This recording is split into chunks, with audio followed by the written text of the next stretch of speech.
大家好，我係展銷王聯盟創辦人 Edward。如果有一間高級酒店邀請你做員工展，免租金、包午餐，但全場只有你一個檔主，你會接受嗎？我今日就分享咁樣嘅一次經歷，並從中發現咗3個關鍵洞察。2025年10月14日，我獲邀請參加一間酒店嘅員工購物展銷活動。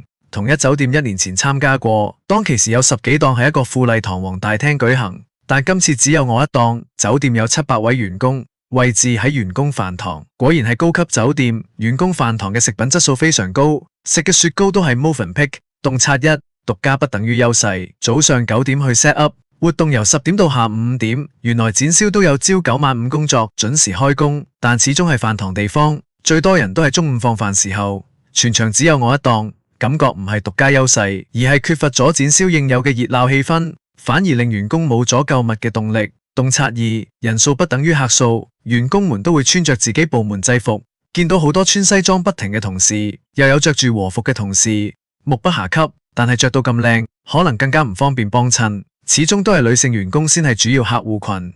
但琴日所見，70%都係男士，所以員工展除咗公司人數，男女比例都非常重要。因為女性消費力比較強，估計見到嘅目標客戶為數大概50人左右。相比起其他公司，呢個目標指數唔算高。洞察3：酒店部門緊密連結係突破口。雖然目標客群少，但酒店部門內連結性強，只要捉住1、2位關鍵人物，就可以發動部門集體落單。就算比較被動嘅男士或者心大心細嘅同事都突然變成客人，呢就係我之前提過嘅大家姐效應。同一張單隨時會變大幾倍。展會完成後，人事部問翻我成績點，咁嘅環境做差唔多5位數都算好唔錯，而且又有咁高質素午餐，絕對係又食又拎。